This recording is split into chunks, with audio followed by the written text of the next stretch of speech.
Hola, ¿cómo están? Mi nombre es Armin Cristóbal Vargas Portugués. Y bien, el motivo y la finalidad de este video es para poder introducirnos un poco en una problemática que se ve día a día en nuestra sociedad. Bueno, escogimos el tema de la corrupción que se ve no solamente en funcionarios públicos, sino hasta en los ciudadanos mismos, que son partícipes de todo este acto ilícito. La corrupción es el nombre que se le da generalmente a todo acto ilícito que hace un funcionario público aprovechando de las atribuciones que tiene para dar preferencia a otras personas o hacen un mal uso de sus influencias, ¿ya? Entonces, esto lo vamos a ir explicando en cada punto que vamos a tocar con los demás participantes del grupo.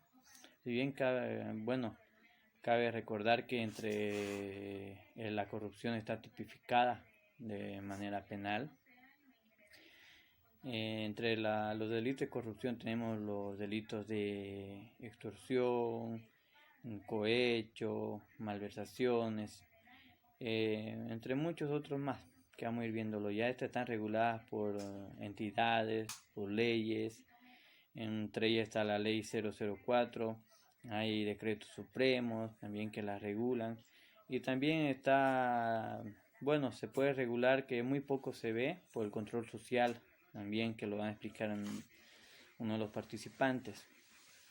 Ahora, un ejemplo de corrupción que les voy a dar es, por ejemplo, cuando un oficial de tránsito nos detiene, que ahí participan dos personas en este delito, porque nos detiene, nos pide por decir la licencia. La licencia la podemos tener extraviada o caducada, ¿ya? Entonces, ¿qué hacemos? Para no recibir la boleta o evitarnos todo lo que es la burocracia, le damos una cierta cantidad de dinero. Entonces, ahí hubo un delito de corrupción por parte de un oficial, que es un funcionario público, y también por parte del ciudadano. Lo que se puede hacer es orientar a la sociedad, ¿no? Es lo mejor que se puede hacer, llevarlo a que razonen, a que haya un poco más de moral, de ética profesional, para evitar todos estos asuntos delictivos. Bueno, deseo la palabra a los siguientes participantes. Bueno, hasta luego, gracias. Existen dos divisiones según las tipificaciones de los códigos penales que están relacionados a los delitos de corrupción y a los delitos que están vinculados a la corrupción. Es así que en Bolivia, en el artículo 24 de la ley 004, están inmersos estos delitos que son en principio son los delitos de corrupción propiamente dichos, donde se encuentran el peculado, la malversación, se encuentra también el cohecho pasivo propio, el uso indebido de influencias, asimismo se encuentra el beneficio en razón al cargo, la concusión y las exacciones. Todos estos delitos se caracterizan generalmente porque el sujeto activo es un funcionario público. Esta persona aprovecha su estatus de funcionario público para beneficiarse con los bienes del Estado o para beneficiar a una tercera persona con estos bienes. Es así que se trata de un delito propio y por su cualidad de sujeto activo. Ahora bien, en la segunda división que está relacionada a los delitos vinculados a la corrupción, tenemos que también están inmersos dentro del artículo 24 de esta misma ley, de la 004. Se tiene lo que es la asociación delictuosa, la organización criminal, las negociaciones incompatibles con el ejercicio de funciones públicas por particulares y la negativa o el retardo de justicia. Estos delitos, a diferencia de los anteriores que hemos mencionado, se caracterizan por estar vinculados a la corrupción, pero con la diferencia de que los sujetos activos no necesariamente tienen que ser servidores públicos o funcionarios públicos. El sujeto activo puede ser o pueden ser particulares, pero cuya actividad ilícita se halla vinculada a la corrupción. esa es la diferencia que existe, o esas son las dos divisiones que se encuentran dentro del Código Penal boliviano y que están inmersas y han sido plasmadas dentro de la Ley 004, y está ampliamente explicada en el artículo 24 de esta misma ley. Hola, yo voy a explicarles sobre un punto muy importante que son tipos de consecuencias de la corrupción que existen tanto en lo económico, en lo político, en lo social y con los derechos humanos. La corrupción en lo económico, mire el desarrollo económico que genera ineficiencia y distorsiones considerables tanto en el sector privado como en el sector público. En el sector privado, la corrupción incrementa el coste de los negocios y actividades empresariales, ya que hay que sumarle el precio de los propios desembolsos ilícitos. En el sector público, al desviarse inversiones públicas a proyectos de capital en que los sobornos y mordidas son más abundantes. En lo político, la corrupción conduce a la desconfianza de los partidos políticos, en los dirigentes políticos y en mayor parte en las instituciones públicas, que conduce a muchas personas a adoptar estrategias menos cooperativas y fomenta la deserción con el objeto de no ser explotado por personas pertenecientes a redes corruptas. La corrupción afecta la credibilidad de los gobiernos en turno y genera desprestigio de la clase política y la élite dominante. La corrupción y los derechos humanos, existe una gran estrecha relación entre la corrupción y los derechos humanos. Se ha identificado que mientras exista mayor corrupción, menos será el ejercicio de los derechos civiles relacionados y empoderamiento de la persona con libertades de expresión, de religión, de tránsito y entrada y salida del país.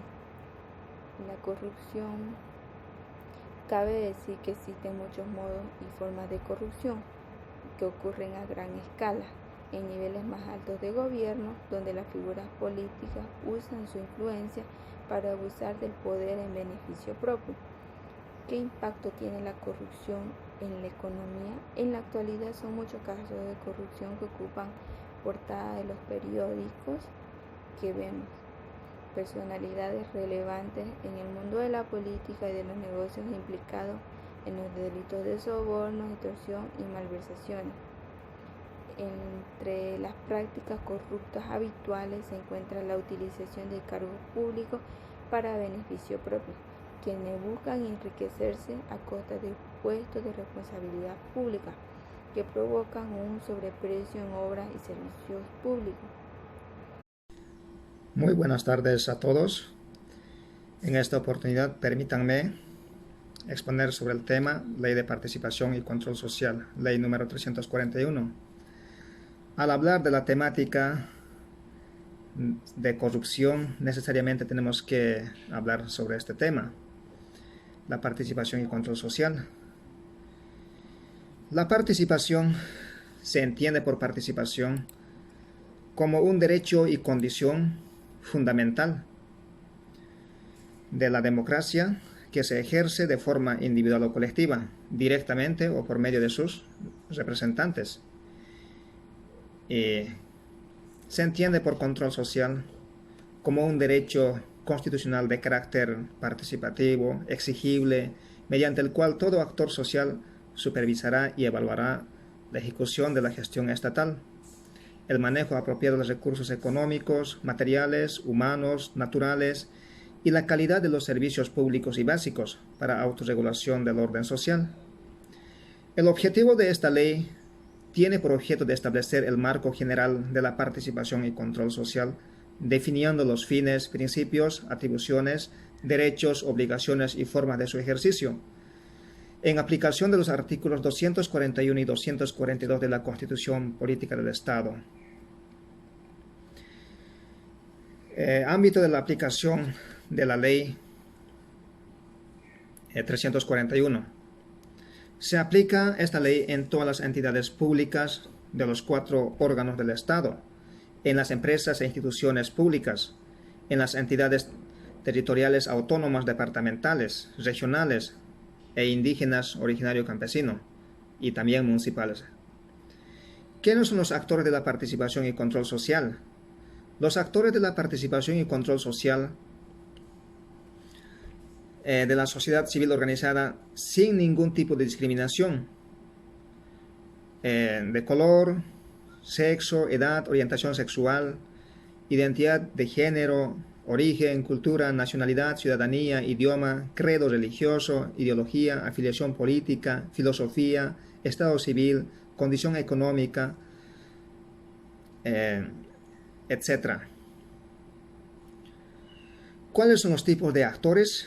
Existen 3 tipos de actores, los cuales son orgánicos, que corresponden a sectores sociales, juntas vecinales o sindicatos organizados y reconocidos legalmente. Comunitarios son aquellos que corresponden a las naciones, pueblos indígenas, originarios y campesinos. Circunstanciales son aquellos que se organizan para un fin determinado y que cuando el objetivo ha sido alcanzado dejan de existir. ¿Cuáles son las principales atribuciones de esta ley? Son los siguientes: denunciar actos irregulares, promover el procesamiento y exigir el cumplimiento de las resoluciones en contra de autoridades, servidores públicos y entidades públicas que administren recursos fiscales o recursos naturales y que también presten servicios ante las autoridades o instancias correspondientes. También identificar y denunciar hechos de corrupción, la falta de transparencia y negación de acceso a la información entre las autoridades competentes. También tiene restricciones. No podrán participar y ejercer control social en temas de seguridad del Estado, sea interno o externa. No podrán acceder a la información de carácter secreto, reservado o confidencial, definida por ley. Alcance de la participación y control social. La participación y el control social se ejercerá de manera amplia y decisoria sobre la gestión pública en todos los niveles del Estado, siendo el control social complementario y consecuencia de aquello. Muchas gracias por su atención. Muy buenas noches, profesor. Buenas noches, compañero. Mi nombre es Daniela Manzoni López.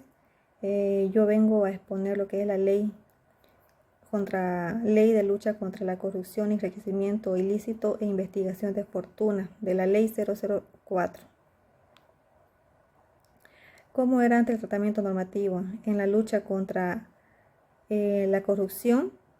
Antes de la ley era impunidad, privilegios e inmunidades, juicios paralizados, los delitos de corrupción y retroactividad, imposibilidad de investigar fortuna, penas leves y beneficios procesales para corruptos. Y antes, hoy actualmente son sanción efectiva, no existen fueros ni privilegios, todos somos iguales. Prosigue el juicio en rebeldía. Ahora estamos bajo un régimen de imprescriptibilidad, posibilidad de juzgar delitos de corrupción del pasado, posibilidad de juzgar el enriquecimiento ilícito, penas severas, después se eliminan beneficios. Ahora existe el Consejo Nacional. Luego tenemos el objetivo: establecer mecanismos y procedimientos en el marco de la Constitución Política del Estado y tratados internacionales para prevenir e investigar, procesar, sancionar actos de corrupción, recuperar el patrimonio del Estado. La finalidad sería prevenir la corrupción, acabar con la impunidad, proteger el patrimonio del Estado. Actos de corrupción. La corrupción afecta la imagen de la administración pública y que a diario afectan a la ciudadanía.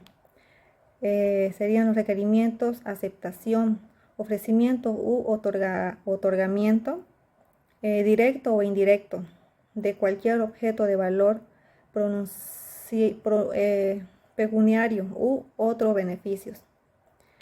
Servidor público, personal natural, a cambio de la acción u omisión de cualquier acto que afecte a los intereses del Estado.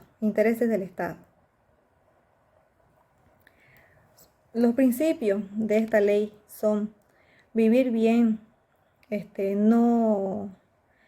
no seas ladrón, no robarás, no robarás, sería la ética, la gratuidad, la transparencia, cooperación amplia, celeridad, defensa del patrimonio del Estado, imparcialidad de la administración de justicia. Los ámbitos de la aplicación de la presente ley se aplica a entidades u organizaciones como Fuerzas Armadas y Policías Bolivianas, en las que el Estado tenga participación patrimonial independientemente de la naturaleza jurídica. También están las personas privadas naturales o jurídicas y todas que no siendo servidor público, como que cometan delitos de corrupción, causando daño económico del Estado o se beneficien con sus recursos. Esta ley, de conformidad con la Constitución Política del Estado, no reconoce inmunidad, fuero o privilegio alguno en base al artículo 112 de la Constitución Política del Estado. Contenido de la ley. Los contenidos son institucionales, que serían Consejo Nacional, tribunales, fiscales e investigadores. Las judiciales, creación de nuevos delitos, agravación de penas, modificación de procedimientos. Las operativas, protección de testigos y denunciantes, verificación de declaraciones juradas, excepción de confidencialidad y renuncia secreto bancario, obligación de cabalidades.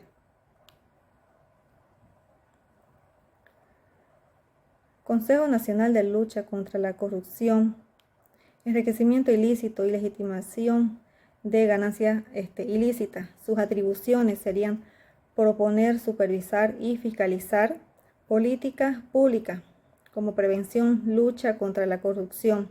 Sería proteger, recuperar el patrimonio del Estado.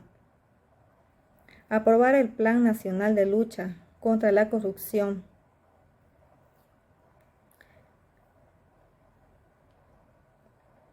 Control social. Será ejercido para prevenir y luchar contra la corrupción. Será ejercido para prevenir y luchar contra la corrupción. Las atribuciones serían identificar y denunciar hechos de corrupción, falta de transparencia ante autoridades competentes. Después está coayudar en procesos administrativos, judiciales, por hechos y delitos de corrupción. Las atribuciones son los tribunales y jurados anticorrupción, conocer y resolver los procesos penales, materia de corrupción, delitos vinculados. Después están los fiscales, el fiscal general del Estado, los designados en cada departamento.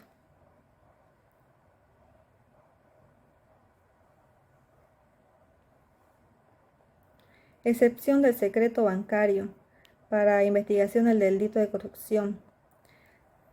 No existen confidencialidad en operaciones financieras realizadas dentro de procesos judiciales. Que se presuma la comisión de delitos financieros. Se levanta el secreto bancario para investigar delitos de corrupción.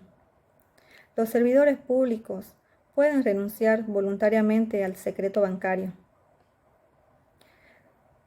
Después nos vamos al sistema de evaluación permanente para jueces, fiscales y policías especializados, para garantizar probidad y eficacia en el cumplimiento de sus funciones, formación y capacitación continua de estos recursos humanos. Obligación de constituirse en parte del querellante. La máxima autoridad ejecutiva de la entidad afectada o las autoridades llamadas por ley deberán constituirse obligatoriamente parte querellante, delitos de corrupción vinculados una vez conocidos. Su omisión sería incurrir en el delito de incumplimiento de deberes y otros que correspondan de conformidad con la presente ley. Bueno, eso sería todo lo que es en parte de mi investigación. Bueno, muchas gracias.